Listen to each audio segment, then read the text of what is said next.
Welcome along, fellow time travelers. This is Scott Cardinal, and in this video I'm going to talk about the design and research involved with putting together my books about Tittenhurst Park. Now, this book is actually pretty unusual. It's about 1,000 pages. I stopped counting after 996 pages. I mean, by that point I was just going crazy. And it's hardcover, and it's a limited edition, and I don't have any anymore, because we just made a certain number and sold them all out. But this is what it looked like, and it's a monster. It's divided into 3 sections: History, Gardens, and Architecture of Tittenhurst Park. Part 2 is John Lennon and Yoko Ono, and the third part is Ringo Starr and the Sheik, also pronounced as Shake, but that sounds weird, so most Americans don't pronounce it that way. And presented by myself and my team. So what I'm going to do is I want to tell you about the creation of the book, but I wasn't born yesterday, and I know that probably most people aren't too interested in part 1, but I do want to talk about part 1. So what I'm going to do is focus on part 2, and how I'm going to do that is that I'll show you. Because the limited edition is not available anymore, I created 2 versions. You got volume 1, so you got volume 2, and you have volume 3. So if somebody's only interested in one or the other, or all 3, they can just buy whatever they want. Okay? So those are that, and they're available on Amazon and other places that you buy books. So volume 1 is for people like me who like history and gardens and architecture. Maybe you, maybe. You know what? I'm just going to very quickly kind of go through it. So, Tittenhurst Park, as you probably know, is a 18th century Georgian mansion that was dedicated to my cat Radar. I loved him so much. He was so smart. He was a good boy. Wrote this in 2017, by the way. Had things like this in here that were custom designed for this book. So it starts off with a bit of an introduction, and then you got a chronology of major events up till 1968. And then you go into chapter 1, kind of showing where Tittenhurst Park is located, obviously in England. Got a zoom on over there from London. And it's kind of written as a time travel style. So you read the book, it's not written in a normal kind of nonfiction sort of way. It kind of gives you the experience of what it's like to go there. So we've got images of London in the late 1800s. You got some stuff like that in there. And then we move on, talk about what's involved with going to the station. Because back then, obviously, there were no automobiles. So in order to get to Tittenhurst from London, you would take the train in from the station, get on your horse-drawn carriage, and make your way over to Tittenhurst Park. This is an old map that I found of it, and the entryway is right over here. And you've got all this magnificent property.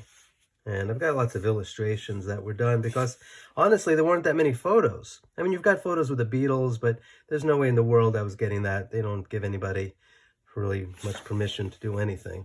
So the chances of getting anything with John and Yoko in it were pretty slim. Although I did communicate quite a bit with Yoko's assistant. Yoko knew about this book, and her lawyers, and they were really incredibly helpful, very pleasant, and threatened to sue me. You know, nothing weird. Sometimes I would just send them images, and I'm like, are you cool with me using this? Actually, I'll talk about that in volume 2. So we're talking about Thomas Holloway, who was the one who owned the property at one point. Very famous guy, very successful in his time. And so we've got lots of illustrations and take you through the gardens of what they look like back then. This was a big find. Boy, I was lucky to get this.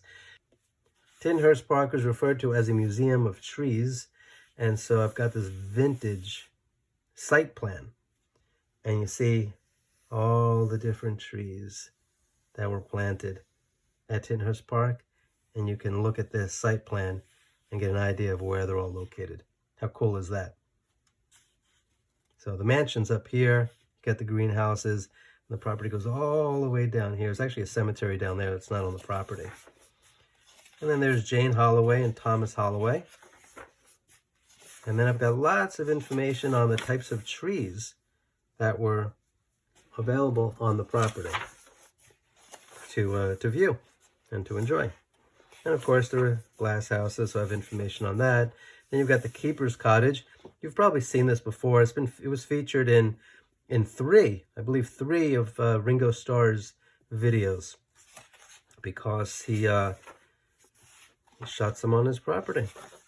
Some videos, some promotional films, as they were called back then. So if you're interested in botanical wonders, you're interested in trees, then you might like this. There was great artwork at Tittenhurst Park back then also. Very famous paintings that were bought by the Holloways, because they were just rolling in dough. And didn't stay at Tittenhurst for long, though, because he had built some other properties.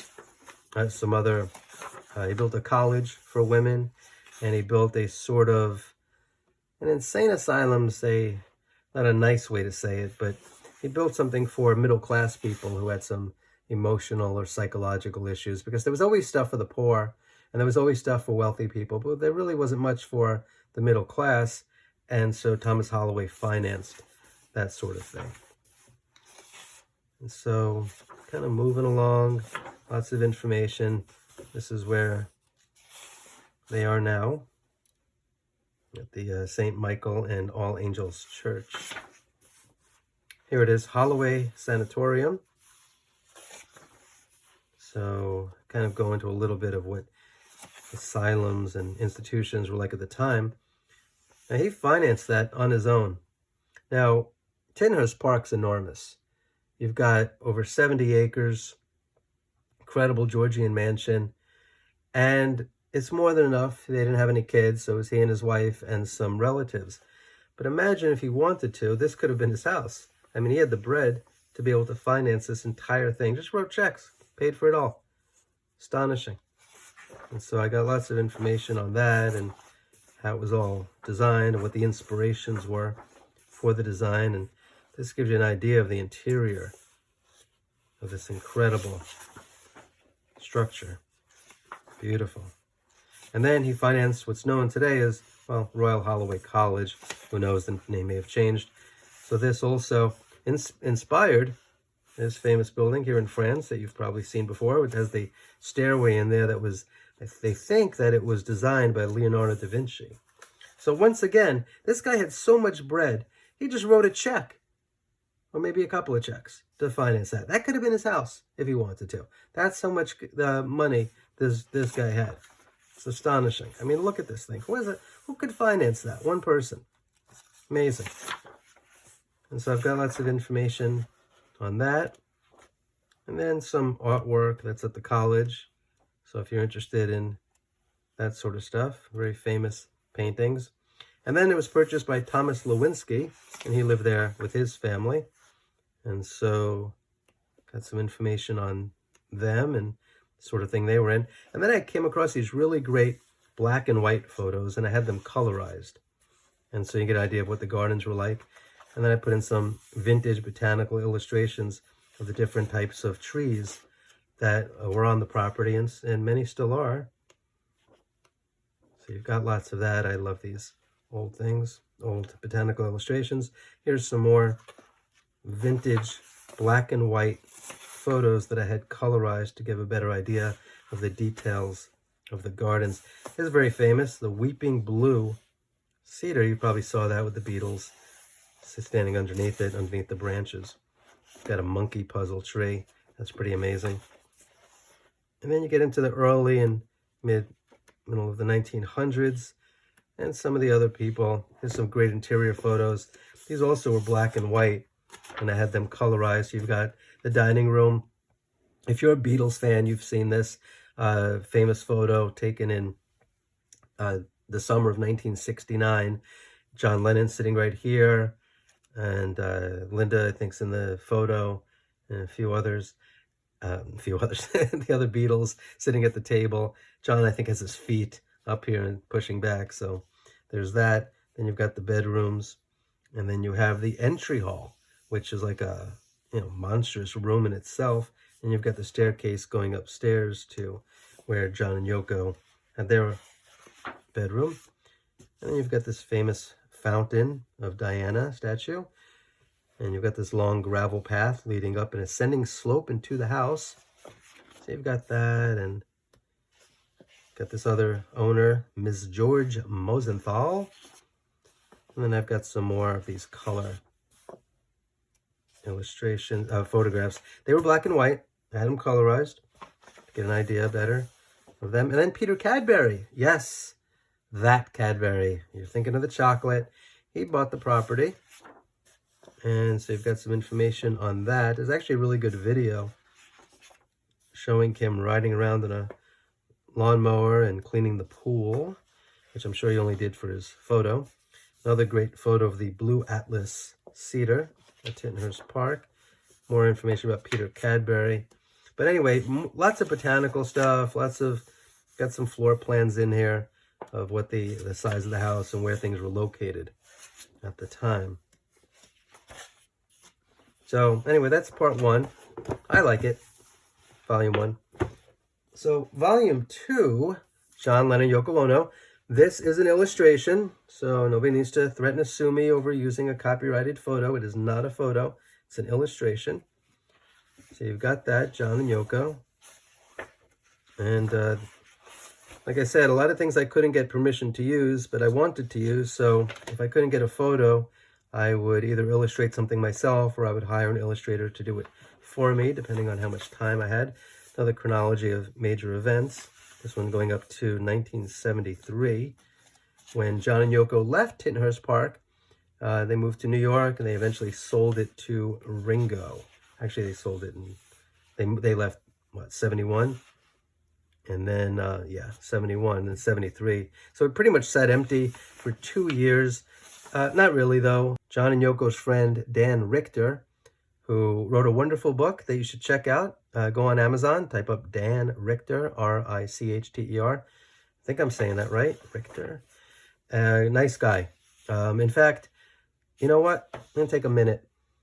These books could not possibly have been written without the incredibly kind assistance of Dan Richter. Like I said, I hope I'm saying his name right, Dan Richter. Mike O'Donnell, who lived there with his wife Barbara, who, as you probably know, worked for Apple. And they lived on the property when Ringo owned it. They lived there for many years. And a producer, very nice guy named David Tickle, who I'm friends with to this day. Actually, I'm friends with all those gentlemen. And nice guy. And he lived in the property. Well, I'll show you that later. But he also lived on the property. So, okay, so here we are, John and Yoko. So I show the garages, so you get an idea of the layout, where the cars were parked. And also, there was an apartment right here that John Lennon allowed his chauffeur to live in. And at one point, I think he expanded it a little bit because, it was kind of cramped quarters. I think he had a bunch of kids. So you got that, and then I sort of show, like I did in my Dakota book, sort of a site plan and then pointing out where things are located. Then you've got the Beatles, his Austin Princess. That's John Lennon's former home, Kenwood. And that's where Paul McCartney was living at the time. You got Ringo's house, Sunny Heights. And then you got another house with Ringo that he got from Peter Sellers. There's the Gate Lodge again. Here's a good front view of the house, rarely seen. So this is kind of cool. These are these statuary that John Lennon had at Kenwood and had them brought to Tittenhurst, and you've probably seen these before. One of them was in the Sgt. Pepper Lonely Hearts Club Band album cover photo. Derek Taylor. So you've got Mal Evans, Monty Fresco. He was the gentleman who took some photos of the Beatles when they were here. And then, so couldn't use that photo. There was no way in the world that Apple was letting me use that photo. So had an illustration done. Sgt. Pepper Caravan. So check this out. You know about this. John Lennon had purchased it, had it made, I think, for Julian. Nice gift. And then he parked it in front of the Keepers Cottage and it sat there and fell apart.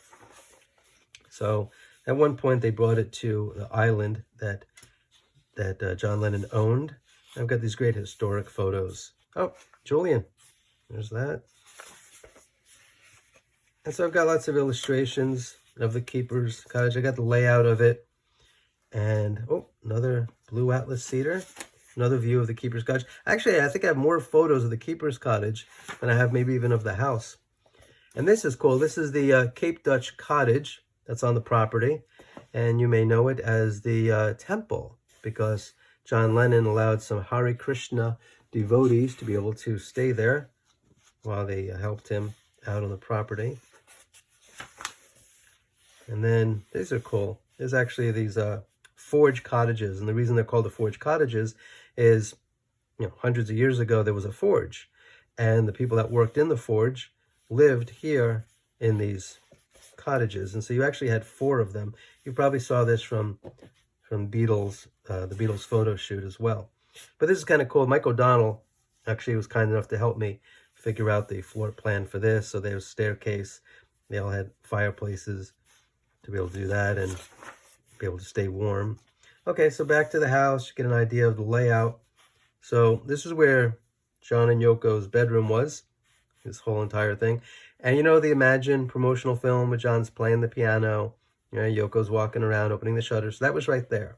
So a very large room, both large rooms right there. And then eventually they added this terrace on top of the porch. And so you've got them sitting up there, which is nice. And these are some bedrooms. And that's where the studio, the recording studio, was located. Then they had the office up there, which was very nice. So you can get an idea right here. You got the master bedroom. This is the top floor, by the way. Bathroom, hallway, dressing room, and another room right there. You got another room. It kind of went down these stairs over here, too. There was another set of stairs. So it descended down, because this is another level.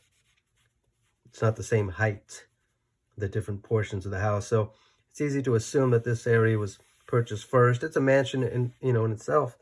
And then these other wings were probably added eventually. So you got a parlor, got a spiral staircase. They kind of moved around a little bit, John and Yoko. I think it was here, it was there, it was someplace else. But anyway, we've got good photos showing it over there.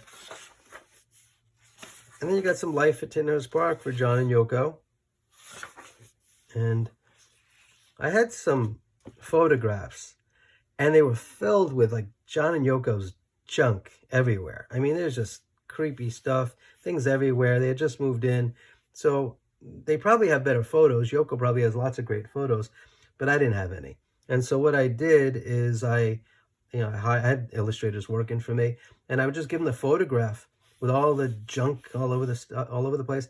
And I said, do me a favor, get rid of all that. And so now we've got these really great illustrations to show what the room looked like. So a photograph would have been nice, but honestly, same thing. Here we are. That's what I was talking about with the dining room. So if you remember, this is actually the angle. You know what? I think this was the photograph that had the Beatles in it, and then I hired an illustrator. I may have done this myself. I don't remember. I think I hired an illustrator for this one. I said, look, get the Beatles out of there. Hit the road, and just go ahead and give me an illustration. And then I've got the floor plan, and it shows you where it's located in the house itself. And then, of course, they had this really great billiards room. You probably saw that. There's a film of them playing pool. I think they were blindfolded or something of that sort. And then you got the famous white room that I had mentioned before. This is where John was playing the piano. Yoko's walking around. She's opening up the shutters. That's where it's located. Here's a 3D plan. There's a great photo of it showing from this angle. Great, beautiful fireplace over there. Got another photo right there. And then if you're in the front, this is where that is. See that window? That's that right there. Okay? So over here would be on this side. And then I was able to use this photo because Dan took it. And so he was kind enough to give me permission. Got another one right there. You know what? This looks like that illustration, doesn't it? A little bit off maybe. So you've got that. That's cool. And then John Lennon obviously had his jukebox. This is cool. This was a photograph that I also couldn't use because John and Yoko were in it. I don't remember who owned it, but either way, I wanted to use it because it showed this construction going on. I mean, look at the exposed brick, right? Exposed brick over here. This is just a mess. Meanwhile, they've got stuff in there, which is crazy. And so just said, all right, well, let's go ahead and get them out of here and let's put in an illustration. So if you're ever looking to design a book and there's, photographs in there that you'd love to use, my situation's weird because I almost wish the Beatles weren't in a lot of the photographs that I wanted to use because they were distracting. Because honestly, I know there's a bunch of weirdos out there and they're like, oh, Paul McCartney, isn't he cute? But, I'm trying to show the architecture, I'm trying to show the design, I'm trying to show the layout, and you got people just focused on the people in it. So as far as I'm concerned, the less these people are in it, the better, because it's just distracting otherwise. And John Lennon owned this incredible refractory table. This thing was enormous, and 12 and a half feet. Can you imagine? Amazing. And so I've got these other photos. The restoration and renovations that they did were incredible, putting in windows and moving doors around. They laid down this tile. They put in these stainless steel appliances and cabinets. Really beautiful.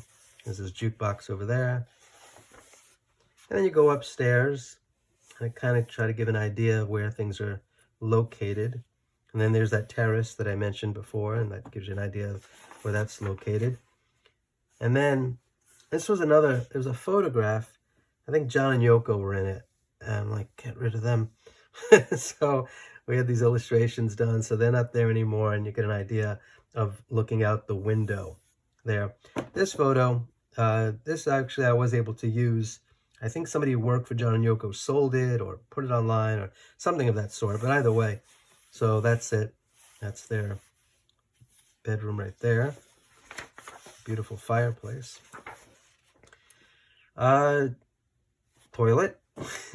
And got this round tub that I'm not sure about this, but I think John Lennon had custom made. Seems like quite an expense to go through for a bathtub, but it's not like he didn't have the bread. And then you got the grounds and gardens, what it looked like when John and Yoko were there. And obviously, these big, beautiful trees. You had the swimming pool. You had these little motorbikes that Julian Lennon had a little story about riding on them with his dad. This is the view looking down away from the house. And then that's the porch. So the dining room would be, to the side over there. You got this postcard that John Lennon sent. Got into this car accident that you probably know about. And I guess Yoko Ono thought it would be a good piece of artwork. So they put it on a concrete pedestal and displayed a destroyed car on the lawn. There's David Tickle. I think told me his dad took that photo because after it sat there for a while, I think they just had it crushed and turned into a piece of artwork, the car. So that's the car right there, that little scrunchy piece of metal. And then I couldn't find that many good photographs of the statuary, and so had some illustrations done of them. There's Dan and his family. There's a really nice guy. Here's his book, The Dream Is Over. Get that book. Great book. That's him right there. That's him right there with his child, Sasha, and his wife, Jill. And they lived there. They lived actually in the Forge Cottages. He was saying in his book, I believe that John and Yoko gave him a bunch of clothes. I could be wrong about this, but I think this is from the Apple store. They sold all kinds of very colorful, pretty things that were designed by the Fool. Am I right about that? You Beatles people, you would know better than me. So there he is with his, I guess it's Sasha, on a donkey. So got that. Once again, I can't thank him enough for his kind assistance. I spoke with Ursula Stone. You probably know who that is. She worked for John Lennon and Yoko Ono, and she was great. I asked her a bunch of questions, and she was kind enough to answer them for me. And then you've got some information here on John and Yoko. And you got the Krishna crowd, right? We all know who that is. And then an illustration done of the Cape Dutch cottage. Good photograph. And you, of course, have some wonderful photos. Another gentleman I have to thank is Guru Das. What a kind, decent, gentle, warm, intelligent man. You probably know who he is. Really great guy in San Francisco, and I contacted him and I asked him if I could talk to him about the time that he spent at Tittenhurst Park. Now, what a memory that this gentleman had to be able to discuss this as if it was yesterday. And just absolutely sweet, gentle man. Guru Das.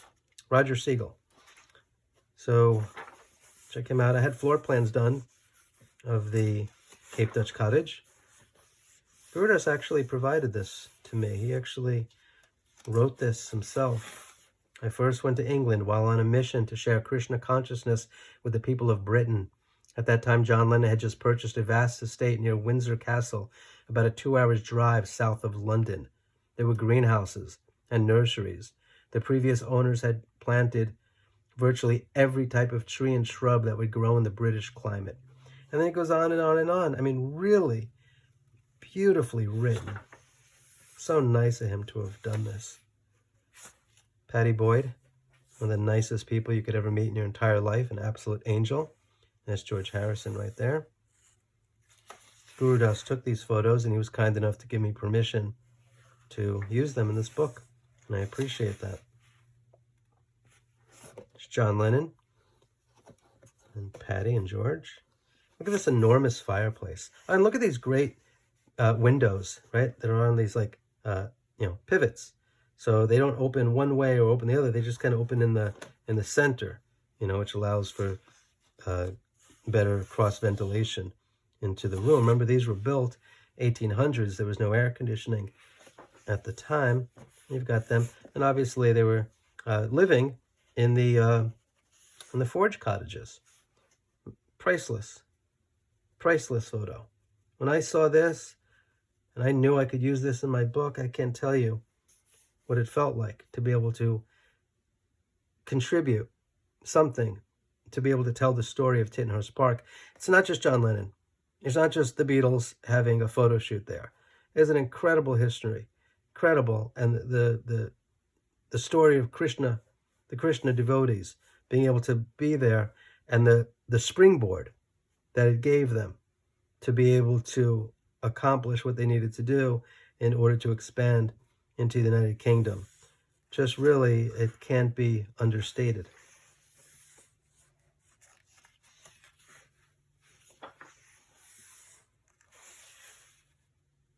Right? How great is this? And there he is, Roger Siegel. Gentle, smart, sweet. I'll tell you, he told me a good story. I'm not sure if it's in here or not. It might be. But he was spending time with, I guess, George Harrison, maybe others, and Paul McCartney, and Linda entered the room. And I don't think Linda looked at him or acknowledged him.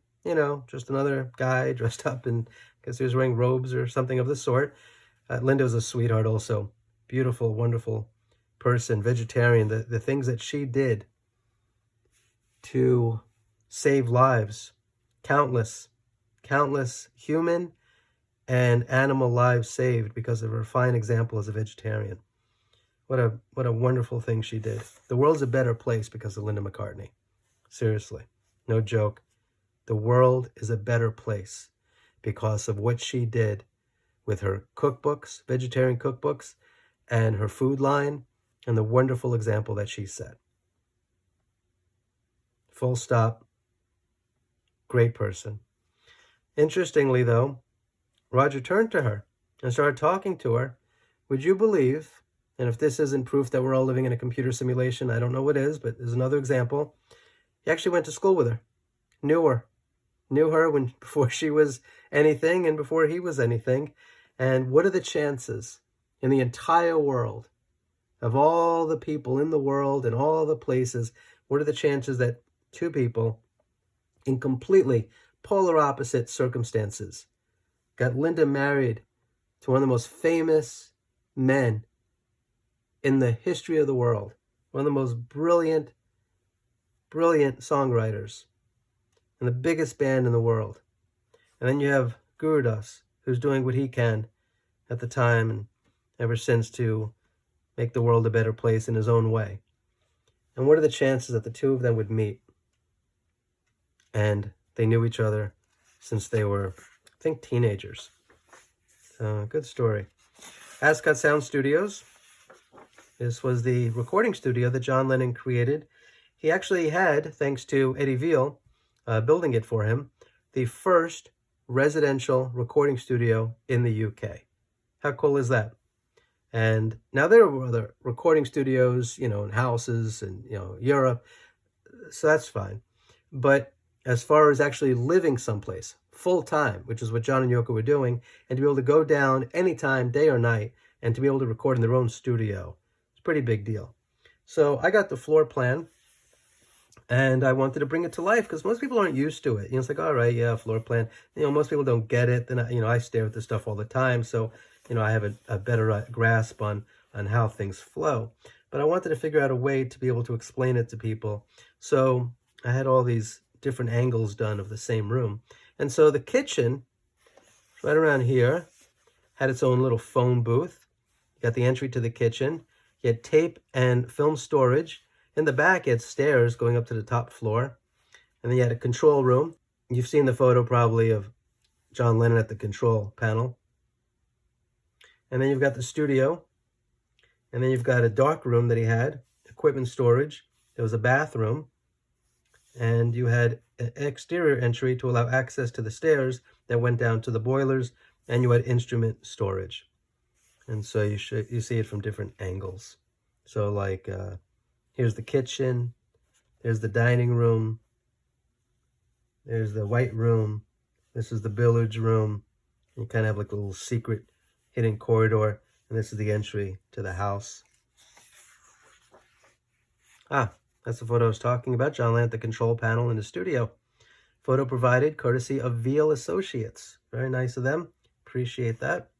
And David Dearden, of course, we don't want to forget. He was instrumental in putting it together as well. And then you've got the instruments along the wall at the studio. You got David Dearden right there. Now, this is kind of cool. A lot of people don't know about this. If you're a Beatles fan, you like music and all that stuff. So John Lennon wanted an echo chamber built underneath the Cape Dutch cottage. So it's interesting. I interviewed a lot of people, and nobody ever remembers being in it. So whether or not it was ever completed, who knows? But this court, look, here's the designs. This was ready to roll. And I guess the echo chamber would be underneath it. And then the cables, the microphones, and all that would just go into the studio. So maybe, who knows? But here it is. I don't think it was ever used. I don't even know if it was ever completed. But here's the schematics nonetheless. The genius, Phil Spector. Brilliant man. Engineer Eddie Klein. You got Yoko Ono right there. And I don't know if we ever figured out who this guy is. But I think I know. I think somebody told me once. But if you know, leave it in the comments below. Eddie Veal, great interview. He's kind enough to provide. Done by Debs Skeldon, by the way. Very nice lady. Good friend of mine. Daughter of Eddie Veal. But very successful in her own right. And really beautiful, wonderful person. And she and I have been together at NAMM in California not too long ago, before the whole 2020 nightmare. I think it was. And then you've got Plastic Ono Band. Got some information on that. Let's see what's going on here. Phil Spector, brilliant man. Calm down. Don't need to freak out. Just talking about the artist. Just talking about the man. Personal life's got nothing to do with anything. Just talking about his genius. Everybody knows he was. If you don't agree, well, then you are at odds with John Lennon, George Harrison, Brian Wilson, and a zillion other musicians around the world who knew he was great. So you got these musicians that were there, at Tittenhurst Park. You've got Alan White, you got Andy Davis, the Flux Fiddlers. Is that even a real thing, or is that just what he called them? I don't remember. George Harrison, Jim Gordon, Jim Keltner, Joey Malland, John Barham, John Tout, King Curtis. Actually, King Curtis wasn't there. I think they hired him in New York City and they recorded at the Hit Factory, yeah, or one of the other places in New York City at the time. Klaus Vorman, obviously he was there. Mike, I'll probably pronounce it wrong, Pinder? Either way, I'm sure he's a lovely gentleman. Nicky Hopkins, no longer with us, brilliant guy. Rod Linton, Steve Brendel, Ted Turner, and Tom Evans. If I'm wrong about any of this, let me know. I don't think I am. I did plenty of research, and I looked at, the listing, the credits of the people that recorded there. Great photo of John playing at the piano in the White Room. And then, wow. And then you've got some other information on Primal Scream. And then you've got lots of quotes here from people living or being at Tittenhurst Park.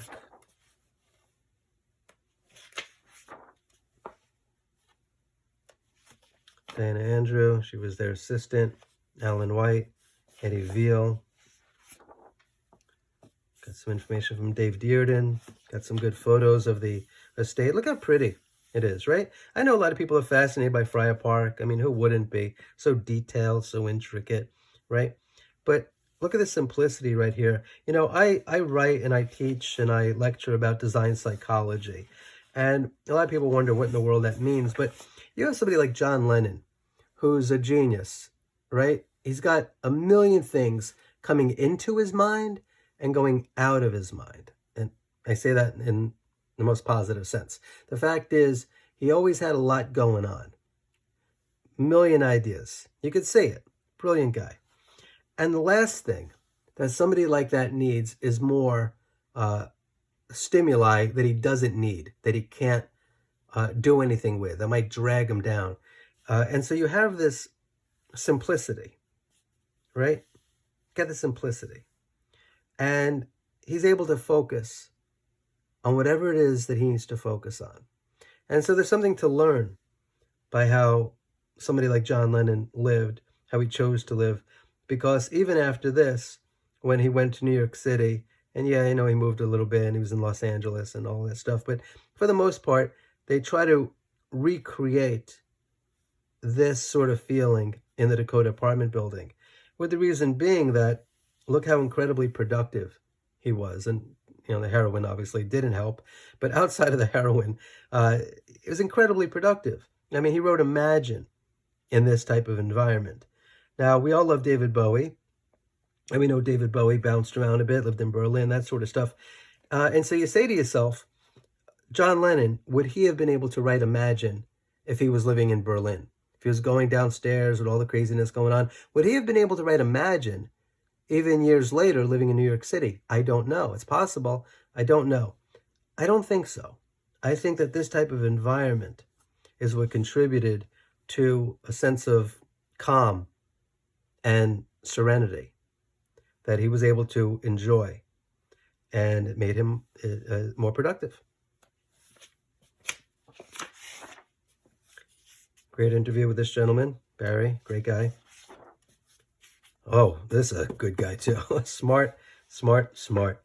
Great guy, great interview. Great interview. And so you've got that sort of thing going on, lots of interviews. And then the Imagine film, got some information on that, how it's pieced together, vehicle picking them up, obviously driving them, John Lennon's jacket that he wore when they shot the Imagine promotional film. And then they leave, John and Yoko, and they go to New York City.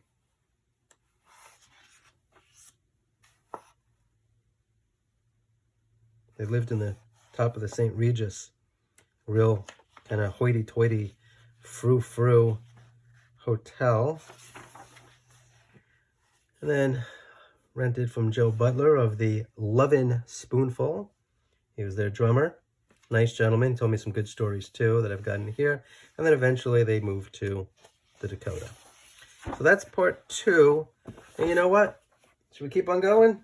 Why not, right? Volume 3. Ringo Starr and I'm just going to say The Shake. The Shake. So, my beautiful radar. Smartest kitty in the history of the world. I'm telling you, I know you probably, some people listening to this have great cats, you love them and all that stuff. This was a genius. I am not kidding about this. Brilliant. The stories that I could tell about Radar. Maybe I will someday. Brilliant guy. So you got Ringo. Illustration, by the way. Mike O'Donnell. Great guy. Very kind. Very generous. The amount of information that this very kind gentleman was able to share with me. I can't thank him enough. So, introduction, chronology of events, major events anyway. Now the journey to, now all of them have a journey to Tittenhurst Park, and I kind of just want to describe what it was like to go there at the different times. So you've got some great photographs. Got a quote from Mark Bolan, T-Rex. Why? Why do I have this? Well, Ringo actually made a documentary about Mark Bolan, about what was going on with T-Rex, and they filmed the famous Mad Hatter Tea Party scene. Born to Boogie was the name of it, and they shot it there. So that was great. So they're very good friends. He's friends with David Bowie also. Mark Bolan, as you likely already know. So Maureen and Ringo, they were the ones who acquired Tittenhurst Park from John Lennon, and everybody loved Maureen. I mean, you probably saw the Get Back film, and nobody, I don't think in the world, including you, was a bigger fan. You could just see it on her face. Her sparkling eyes. I mean, she just lit up. She loved listening to them. She loved watching them, and she seemed to have been their greatest supporter. So, by all accounts, a very nice person. So, the reason I start off here is I start showing how Ringo lived before living in Tittenhurst Park. I mean, imagine, yeah? Look at that. This is how this poor guy lived. One of these tiny little structures here.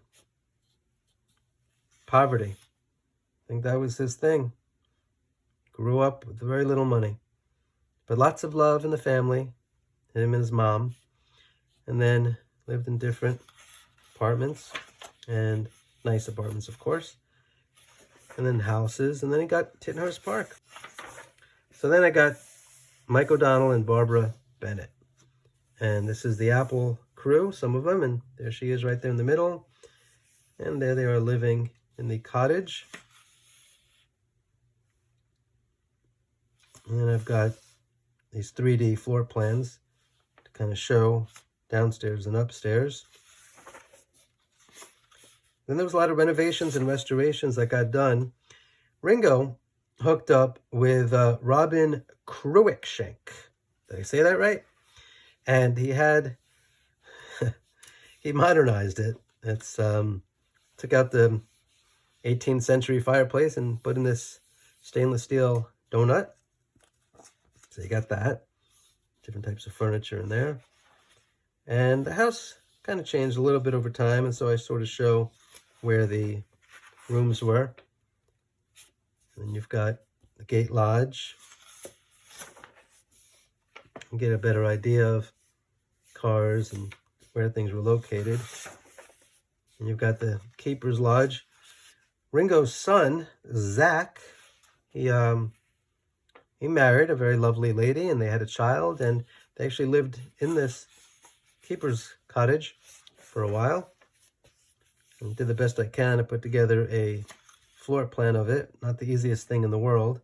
Kind of had to speak to a lot of different people about it that had been there, and just ask them to sketch it for me, and then I would show them what I've got and just sort of move things around a little bit. Then you got the gardens. You got this T-Rex that was there. And a lot of people think it's from the Caveman movie, but it's not. This was in the 70s, and I don't think he did the Caveman movie till, what, 81? What it was, from what I heard, is that Ringo and Maureen were just rolling in dough. And they were always looking for different types of gifts to buy each other. Because after a while, when you're just so wealthy, what could anybody get you that you can't get on your own? And I think the story is that either Ringo had it built to kind of freak out Maureen, or Maureen bought it as a gift for... Nobody seems to know. It'd be nice to ask Ringo, but he's not that easy to reach, and who knows if he'd even remember. But either way, got some really good photos of that. I might actually have a lot more than I think are even in here. And then sort of provided by Neil Murray, by the way, these great photographs. There it is over there. There it is over there. Actually, Peter Blakey, he worked for Ringo. He provided that photo. That was nice. And what else do we got? Ah, the Rhino. Okay. Now, this is an interesting story. Ringo was interested in rhinos, fascinated by them, loved them. And he had two of these made. And one of them he gave to Keith Moon. And what Keith Moon did, I heard, is he put his on a track. And it was somehow connected to his doorbell. So if somebody rang his doorbell, this rhino would come rushing out on the track from the bushes and freak out people. So there's that. And today it's owned by Theme Traders, which is a great company. David Jamily, very nice guy. He and I met years ago in London. Really wonderful guy. Theme Traders, fantastic company. They create events. And he owns it, bought it. So that was great. Nice dude. So Keith moves to, I don't know, Los Angeles or something, and he's wondering what to do with it. So one day he showed up at Oliver Reed's house, and he said, will you take care of my rhino and my dog while I'm gone? And Oliver Reed said, sure. And I think that was it. Gave him his dog and gave him his rhino. So Oliver Reed. I think they were drinking buddies, somebody had told me. And then I've got the site plan again. This actually is a duplicate of the original. Got all of the different... Oh yeah, the one from volume 2, I think I recreated that to make it easier to understand at a quick glance. But here it actually names the trees, the botanical name, the country of origin, and the height and girth. How cool is that? You're probably not that excited, but I love stuff like this. Oh, look at that scarlet oak, twisted pagoda tree, the weeping rosebud cherry, the Wellingtonia, the purple beech, the Spanish fir, the incense cedar, the box elder, the Scots pine. I could do this all day long. The golden juniper, the white fir. Peter Blakey worked for Ringo for many years. What Ringo did is, there were these greenhouses, and there was area on the property where they could turn it into a place to grow trees and shrubs. And I think, I don't remember where I came across this information, but I think Ringo made about $1 million a year back in the 70s on this business. And probably, and I don't know how it works in the UK, but I would assume, because this is how it would be in the United States, he may have been able to write off that portion of the property because it was a business. It wasn't his residence. In fact, that's a whole other story altogether, that Ringo abandoned not a good word. Ringo left the UK for tax purposes. Where did he go? To Morocco? And so he couldn't step foot. He can go to the UK, but he couldn't step foot on his property. So if he had to meet with Peter, or if he had to meet with David Tickle, he had to meet them at a pub down the street, because if he touched, I think if he put his foot on the property and anybody knew about it, took a photograph, saw him, anything, I think he would owe back taxes for like 5 years or some crazy thing like that. And so, kept his feet out of there and his paws out of there and everything else out of there. So I put together a floor plan. There wasn't anything, but I asked Peter and some others, and we slowly pieced it together about what it, because otherwise that's all you got. And that wasn't good enough for me. And then there was a horrible storm and destroyed a lot of the trees, a lot of the buildings. And that's when Ringo, I think that was 87. And then 1988, he put up for sale and sold it to the Sheikh. So, that great story about this goat. He was tied to I think a tree, or tied to a building. I think it was tied to a shed. He was tied to a shed. And actually, here we are. I'll read it.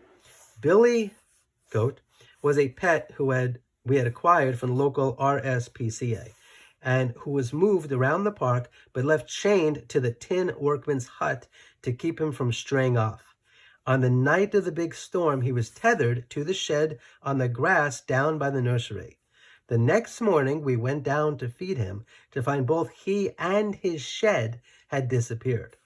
After some searching, I found the shed about 3 fields away, and I could also see what I initially thought was a dead goat, laying nearby, still attached to the shed.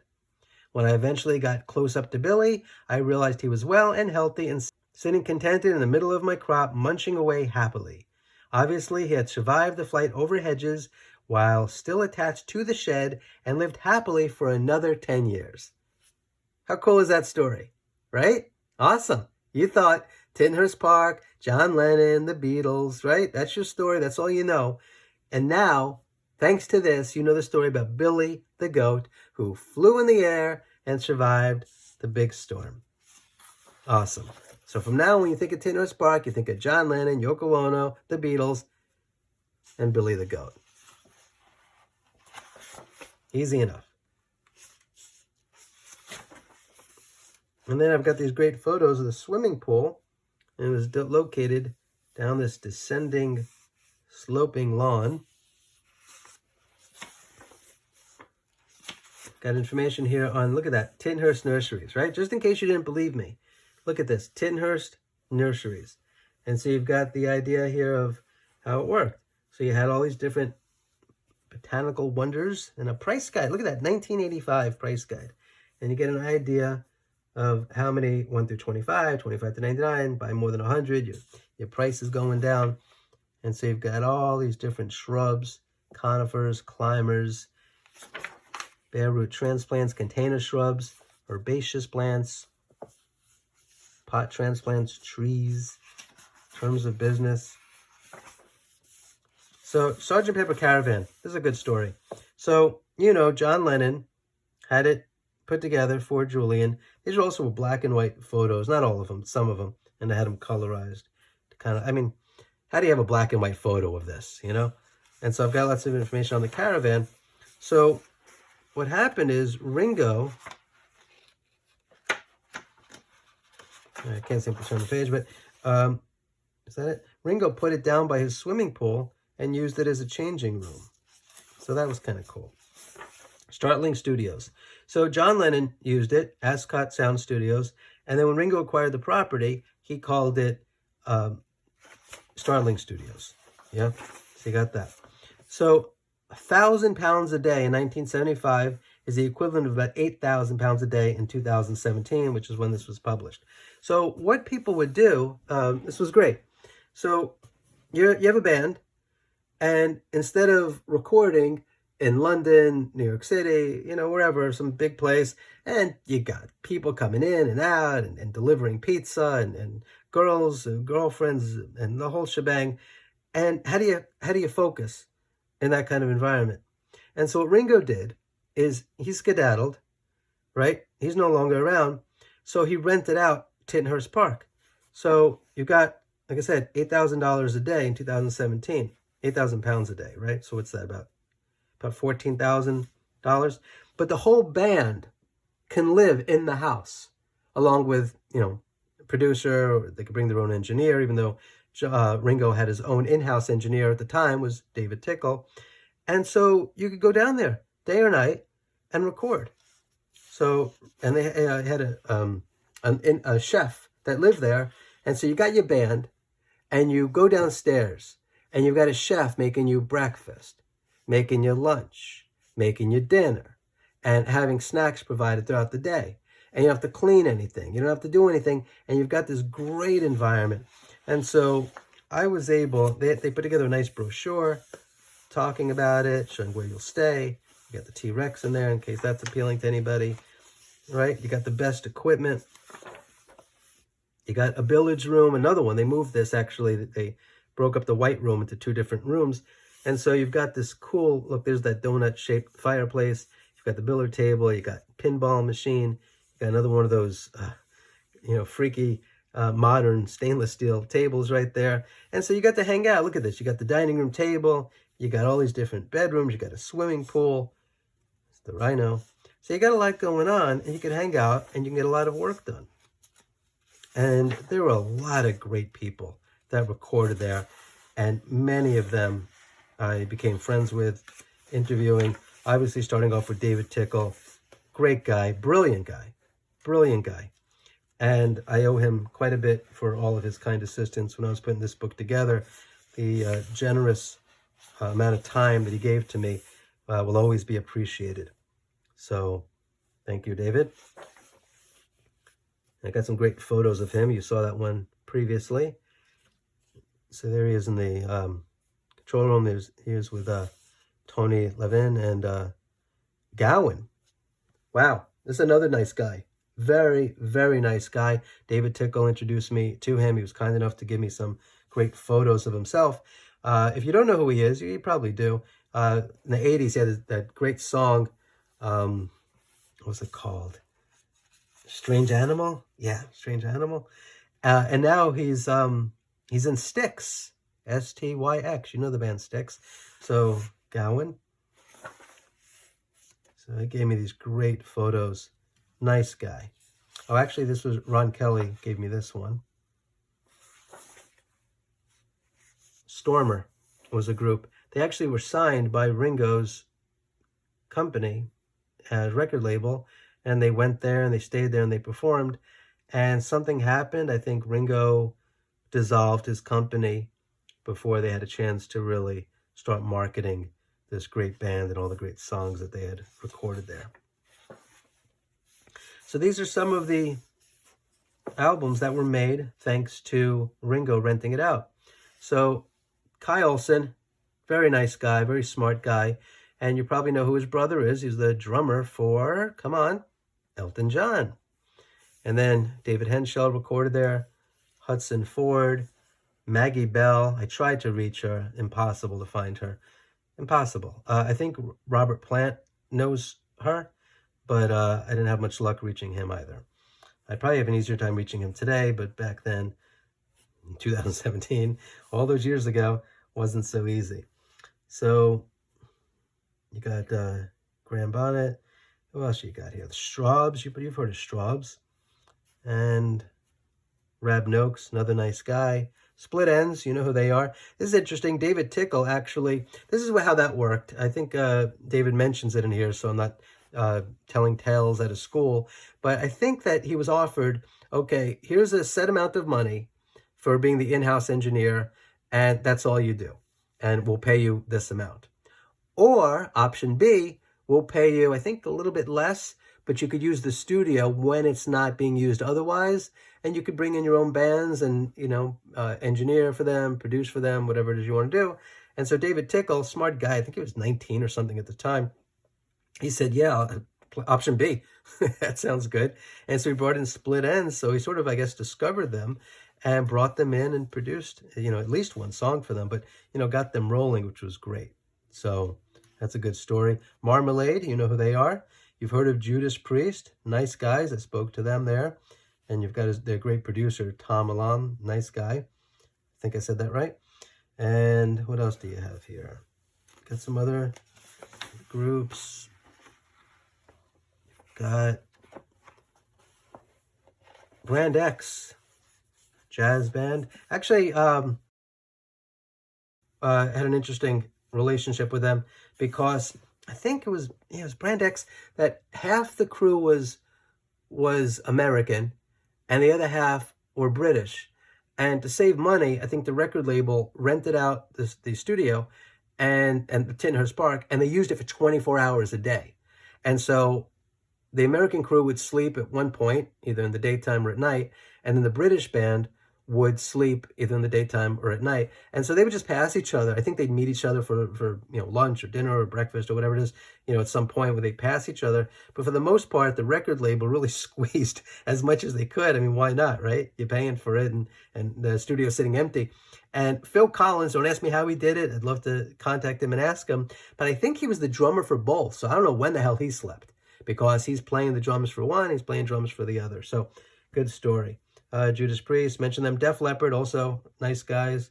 Very, very helpful. And then you've got, the Taurus. You've got Dave Stewart. I contacted him about interviewing him, and he was moving or something at the time to Tennessee and then never got back to me. But I'm sure he's a lovely man outside of that. But he and, the Eurythmics came from out of the Taurus. So I really wanted to speak to both of them about what they remembered about their experience, especially Dave Stewart, considering you see him in interviews and he's so sharp and he's so creative, and I'm sure he has probably wonderful memories that he could have shared. So maybe for the next Tittenhurst Park book. Whitesnake, great, nice guys. They actually shared some great photos with me as well that are probably in here someplace. And who else do we got that you may have heard of? You've got Red Rider. Here we are. Come on, you know who they are. Who are they? Do you know? Do you need me to tell you? Slade. Now, Slade, another group of great guys. And I spoke with a couple of them about their experience here. They didn't go there necessarily to record as much as it was to jam. They just wanted to go there and get a feel for some new songs that they were developing, try some different things. I think they ended up recording one or two songs that they used in a later album. I think that's right. But for the most part, they went there to just kind of hang out and to bond and get out of the normal situation that you would be in a studio in London. And they went there. But great group. Slade, very famous, lots of popular songs. And then Gowan, obviously, who I mentioned earlier, produced by David Tickle, my friend David Tickle. Actually, you can see his name in a few of these other things. Ringo Records was the name of Ringo's label. And you've got some of the albums, 45s, I guess, right? Dirk and Stig, Mr. Sheen, Ginganguli. I listened to that. I think it's on YouTube, both of them. Eric Idle is involved in that. And Neil Innes, Stormer, nice guys. And they actually were very helpful also. They provided me with some great photos and some great stories. Actually, I've got Ron Kelly in 2017 was kind enough. He was the drummer to put together this great story about being there. Def Leppard, nice guys. Slade, obviously. And you got these great producers that were there that had some good stories. Richard Burgess, Steve Churchyard. And you have Mike Clark. Some of the photos that he took and Peter Blakely took. David Courtney, Dave Cousins.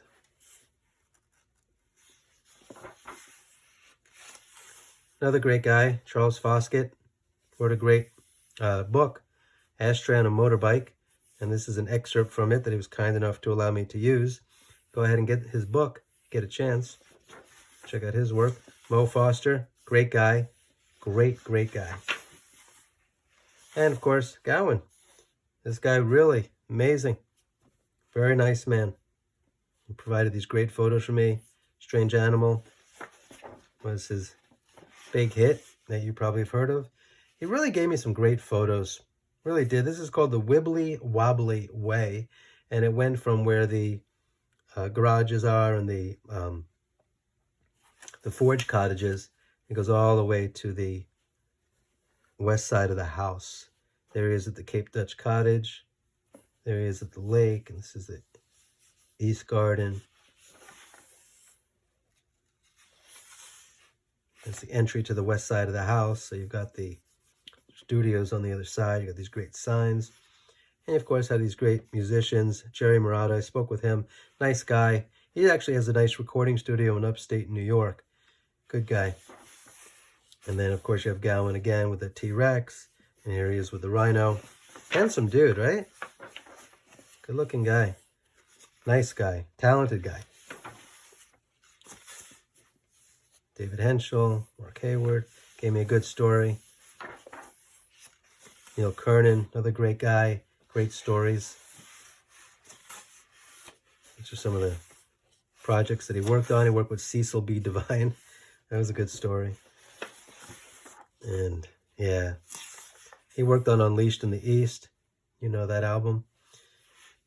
Nice guy. I'm telling you that one of the joys of working on a book is some of the really brilliant and kind people that you have a chance to meet, that you have a chance to interview, that otherwise wouldn't. I'll tell you something interesting, and I don't want to pat myself on the back, but a lot of times I speak to incredibly wealthy and famous people, and they get asked the same dopey questions over and over and over again, and they could just go out of their minds. It's like being on Facebook, and you go from one group to the other, and everybody's same freaking photo, and you think to yourself, how mind-numbing is this? How many times can you keep looking at the same freaking photo of George Harrison doing this or Paul McCartney doing that? Same photos. And so imagine being famous and people just keep asking you the same questions, right? You got Paul McCartney with his scrambled egg story that he's told 9,382 times. You go crazy listening to it. But people ask him, oh, I heard it was called scrambled eggs. Can you tell us the story? And when I interview people, especially, about Tittenhurst Park, I ask them things like, what was it like to be in that kind of environment? How did it affect your creativity?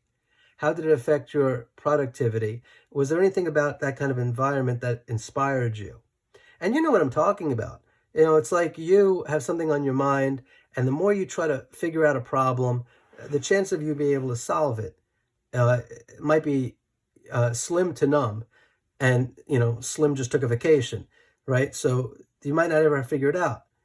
And then you're in the shower, or you're walking in the supermarket. You're doing something your mind, you think, is turned off, but it's not. The hamster's still running around on the wheel. Still have some wheels in motion going on in there. And all of a sudden, something that you were thinking about previously, days earlier, weeks earlier, something will suddenly hit you and you're like, aha, that's it. And so if you get this book and you read some of these great interviews, that's the kind of stuff that happened here, where you had these rock and rollers, right? Sex, drugs, alcohol, right? The whole crazy scene, especially in the 70s, right? And you've got all that going on. And then you go to a place like Tittenhurst Park, and your mind is clear, and you're able to concentrate on creating music. And the type of music that you're going to create is going to be different because of this type of environment than it would be normally. So anyway, Jerry, nice gentleman, great drummer, still around, obviously. Lots of videos. He's very, he was at NAMM actually not too long ago. Nice guy. Actually, as I mentioned, his studio. This is what he has. It's called Dreamland Recording Studios, located in upstate New York. That's actually a photo that he took. That's the interior. I think it was an old church, and he converted it. And I think you could stay there also. So it's, in a way, it's, think about that, right? So he stayed at a residential recording studio belonging to Ringo Starr, previously owned by John Lennon, and it inspired him, maybe not directly or maybe indirectly, but either way. So he created his own residential recording studio. I don't think he lives there, but the band could stay there. At least a few people could stay there. But anyway, check it out, Jerry Marotta, Dreamland Recording Studios. Go on Google, go on DuckDuckGo, go on whatever you go on, and type that up and check it out. And if you're a band, rent his space. Why not? Bernie Marsden, wow, this was a good guy. He's pretty active on Facebook. A lot of you probably follow him. What a great guy. He was also very helpful to me. Gave me an excerpt for his book, Where's My Guitar? On the Tour Bus with the Snake Man. Go to his website, berniemarsden.com. Right? Go to Amazon, I guess. Go wherever you need to go. But get this guy's book. And look at these great photos he gave to me. Here he is in the control room, right? He got him standing in front of his Marshall amps. You got this great sofa, yeah? Look at that sofa. And, right, playing drums. Snakes and Ladders. right? Another excerpt I was able to use. Very nice, kind, brilliant guy from Whitesnake. And sometimes I just threw in things that had nothing to do with Whitesnake, but I needed something there, and why not a T-Rex statue? Anyway, another great book. Go ahead and buy this, A Rock and Roll Odyssey to Whitesnake, Mickey Moody, Snakes and Ladders, my autobiography. So check that out. I'm not going to try to pronounce his name, but very nice gentleman. Gave me a great interview as well. Neil Murray, you know who that is. Whitesnake, another cool dude. Lots of great information right here that he was kind enough to provide. Great photos this guy's able to give to me. Look at this, right? There's his producer, Martin Birch. There they are playing pool. How cool is that? And then got some other photos of Tittenhurst. Rab Noakes, great guy, great interview. Great interview. Chris O'Dell, my friend. This is a nice lady, very smart lady. Very, very creative, very interesting life. And here she is with Ringo, but as you know, she was on the roof during the rooftop concert with the Beatles. And she was in the Get Back film, briefly, hanging out with Linda. But anyway, she was there. And she has a great book. Buy her book. Buy her book. Go on, it's called Miss O'Dell. And you know why it's called Miss O'Dell? Because George Harrison wrote a song called Miss O'Dell. Who was it about? Chris O'Dell. So she gave me a great interview. You know what's funny is I was working on this book, and I was interviewing so many people who were British. I mean, left and right, up and down. Everybody I'm talking to, British, which is fine with me. I got lots of British friends. I'm used to it. And then, you know, one day I think I was doing 3 or 4 interviews, and all overseas, because, you know, I'm in New York or I'm in Los Angeles, usually back and forth. And so everybody, for the most part, most of the people I speak to sound like me, unfortunately. So anyway, I'm talking to British people and people with all sorts of different accents. And then I'm going along like, okay, got to call Chris. You know, I'm set up to talk to her at whatever, 3 o'clock. I call her up, and here's this great American. And like for a second, I'm like, did I dial the wrong number? Who is this? Hold on, wait. Chris? Yeah. Anyway, what a lovely, lovely lady, and really great. And she and I have mutual friends, and she and I are friends, and just a nice lady. Really, really great. Buy her book, Miss O'Dell. Kai Olsen, great guy. Great story about recording there.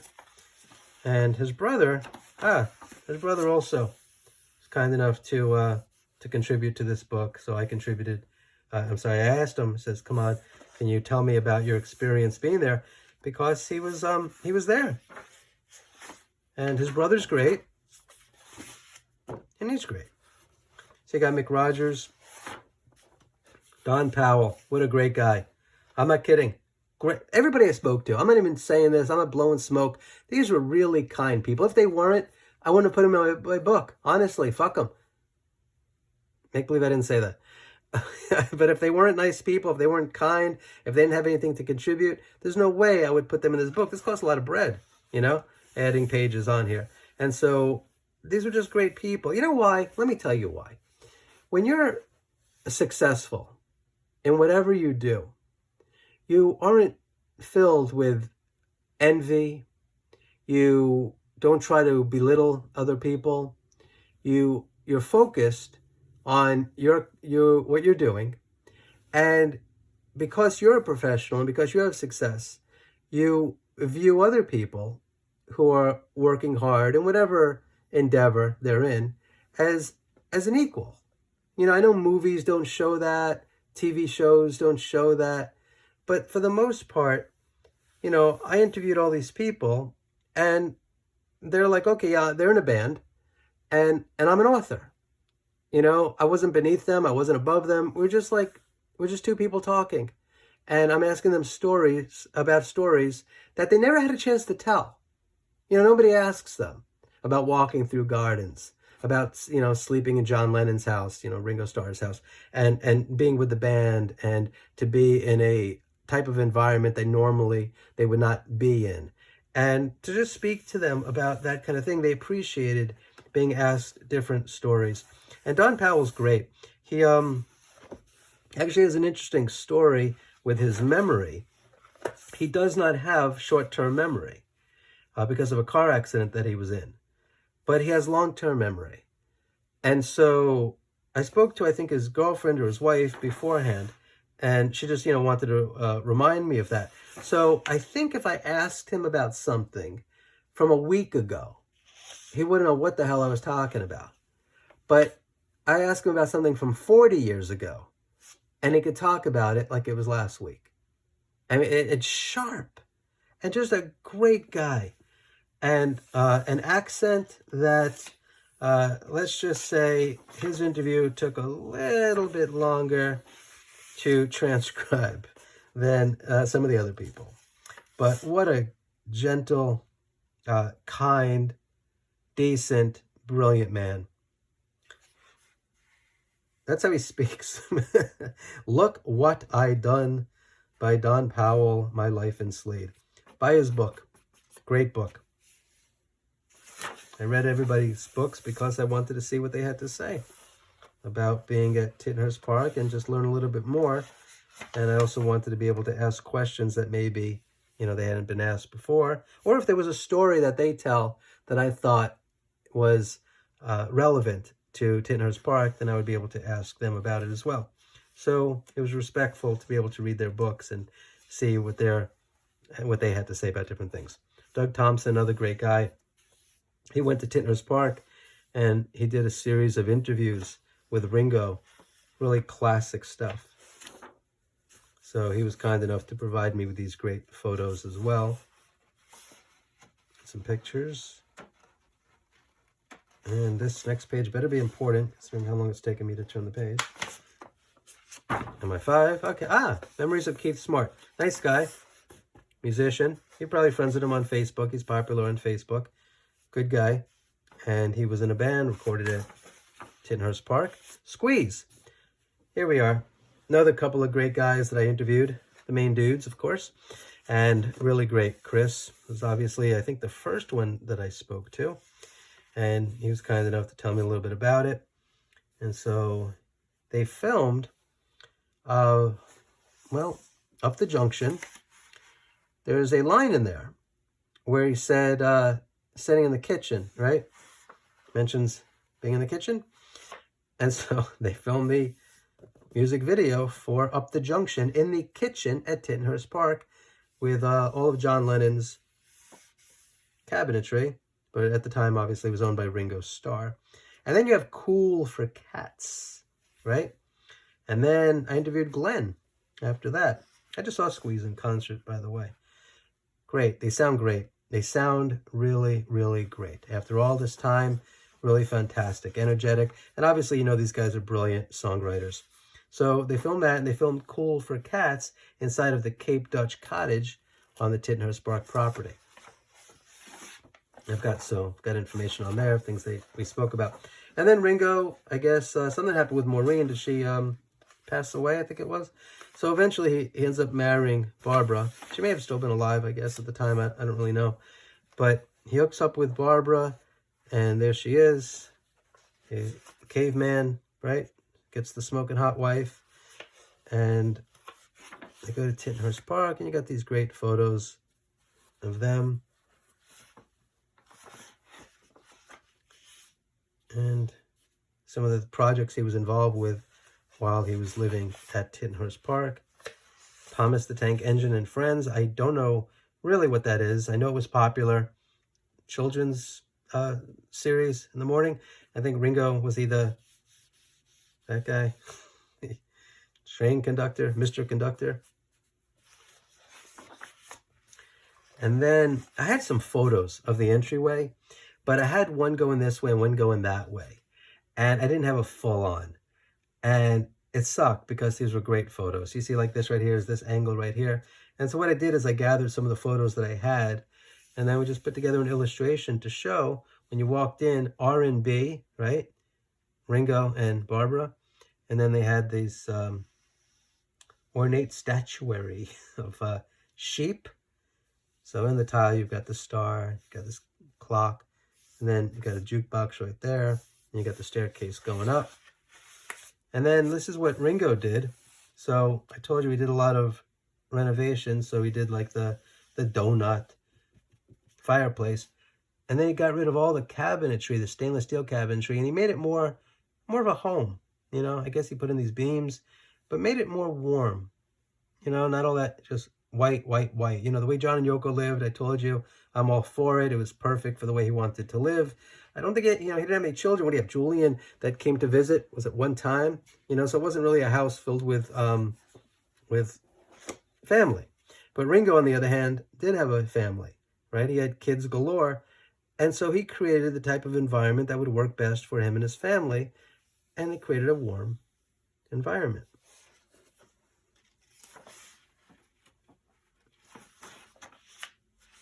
And then when he sold the property, the T-Rex, he gave it to Elton John and then brought it. So it's now in Elton John's garden.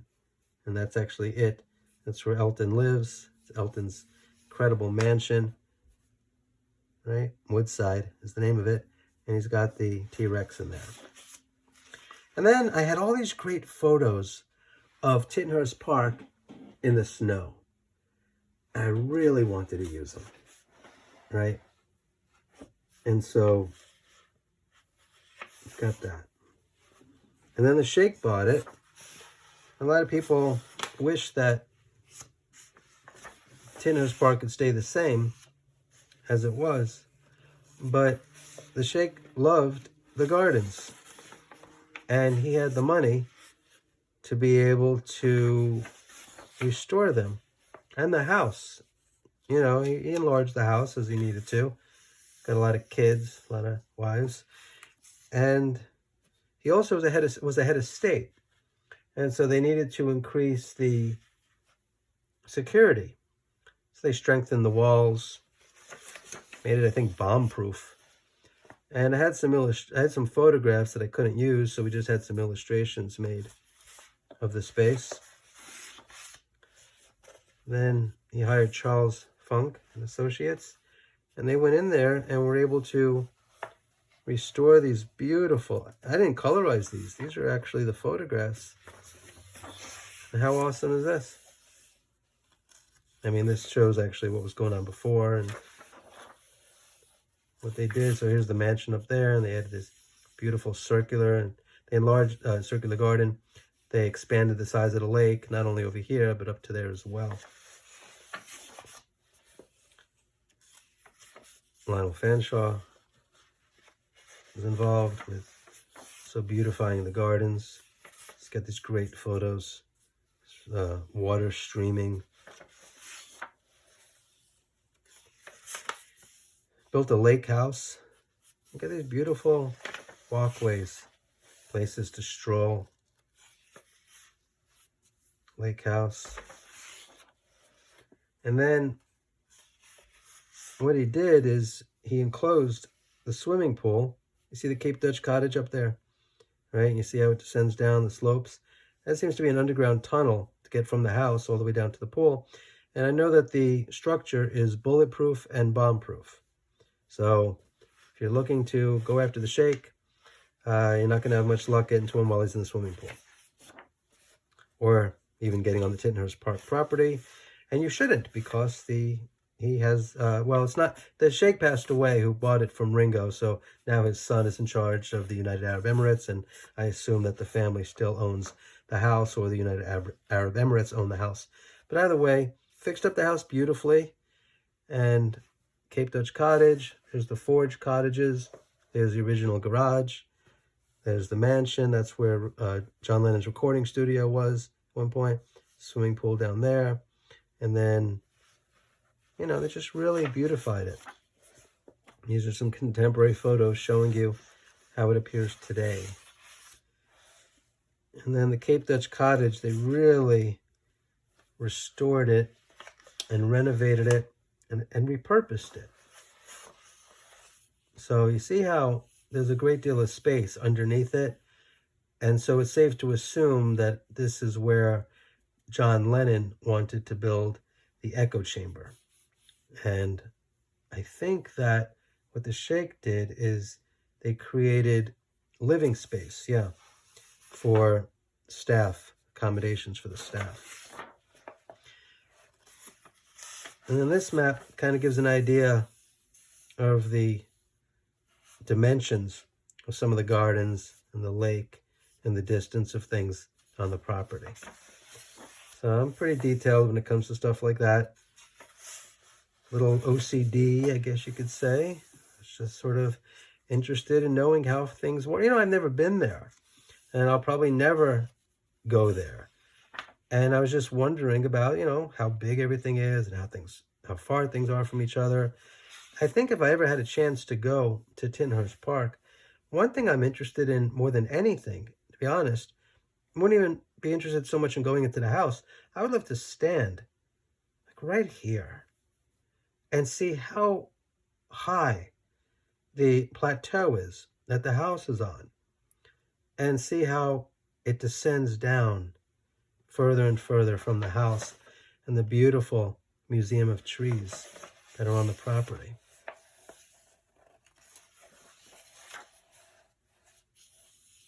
Front of the house, you never know how enormous it was looking at it from that angle, and it's another view right there. And you got that.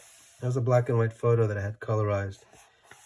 So, beautiful house. So, Tittenhurst Park Volume 3, Tittenhurst Park Volume 2, and Tittenhurst Park Volume 1.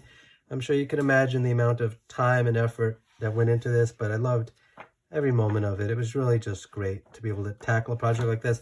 I was amazed. I mean, it's an old house, and it's a famous house. And why in the world nobody ever wrote a book about it before? I don't know. But I figured, sometimes I write books because nobody else had written it, and I want to read it. There's information in here that I wish somebody else had done. I wish that when I was a kid, or in my 20s or whatever, and I'd say, oh God, a book about Tittenhurst Park, that's fantastic, let's check it out. Oh, the botanical illustration, oh my God, a site plan, really, and seeing all the information in there. And so I put together the types of books, right? It's a book series that I wish somebody else did, that I'm interested in, and I think, and we've sold a lot of these, so I think if I'm interested in it, then other people are interested in it too. Maybe not so much Volume 1. I mean, on the other hand, there's people that might be interested in Volume 1 that just aren't interested in the other stuff, which is fine, which is great. But, on your bookshelf, it's nice to have the series though, right?